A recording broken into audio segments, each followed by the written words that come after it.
So if you want to change the world, start off by making your bed. If you make your bed every morning, you will have accomplished the first task of the day. It will give you a small sense of pride, and it will encourage you to do another task, and another, and another. And by the end of the day, that one task completed will have turned into many tasks completed. Making your bed will also reinforce the fact that the little things in life matter. If you can't do the little things right, you'll never be able to do the big things right. And if by chance you have a miserable day, you will come home to a bed that is made, that you made. And a made bed gives you encouragement that tomorrow will be better. To pass SEAL training, there are a series of long swims that must be completed. One is the night swim. Before the swim, the instructors joyfully brief the students on all the species of sharks that inhabit the waters off San Clemente. They assure you, however, that no student has ever been eaten by a shark, at least not that they can remember.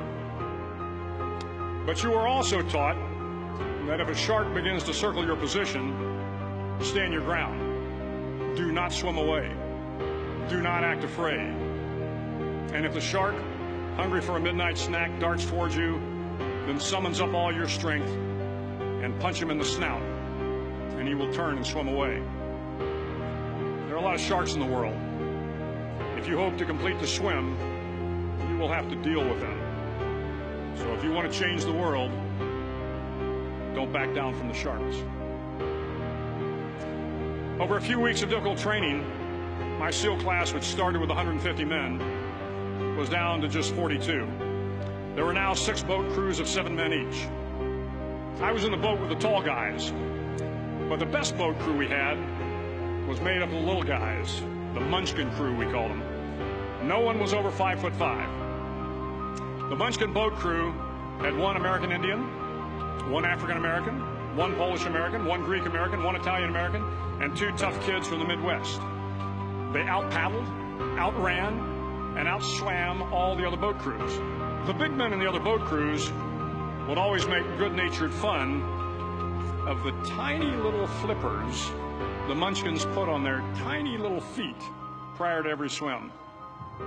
But somehow these little guys from every corner of the nation and the world always had the last laugh, swimming faster than everyone and reaching the shore long before the rest of us. SEAL training was a great equalizer. Nothing mattered but your will to succeed, not your color, not your ethnic background, not your education, not your social status. If you want to change the world, measure a person by the size of their heart, not by the size of their flippers. The 9th week of training is referred to as Hell Week.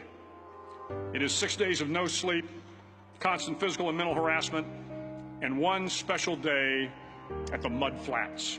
The Mud Flats are an area between San Diego and Tijuana where the water runs off and creates the Tijuana Sloughs, a swampy patch of terrain where the mud will engulf you. It is on Wednesday of Hell Week that you paddle down to the Mud Flats and spend the next 15 hours trying to survive this freezing cold, the howling wind, and the incessant pressure to quit from the instructors. As the sun began to set that Wednesday evening, my training class, having committed some egregious infraction of the rules, was ordered into the mud. The mud consumed each man till there was nothing visible but our heads. The instructors told us we could leave the mud if only 5 men would quit. Only 5 men, just 5 men, and we could get out of the oppressive cold. Looking around the mud flat, it was apparent that some students were about to give up. It was still over 8 hours till the sun came up. 8 more hours of bone-chilling cold. The chattering teeth and the shivering moans of the trainees were so loud, it was hard to hear anything. And then one voice began to echo through the night. One voice raised in song. The song was terribly out of tune, but sung with great enthusiasm. One voice became 2, and 2 became 3, and before long, everyone in the class was singing. The instructors threatened us with more time in the mud if we kept up the singing, but the singing persisted, and somehow the mud seemed a little warmer, and the wind a little tamer, and the dawn not so far away. If I have learned anything in my time traveling the world, it is the power of hope.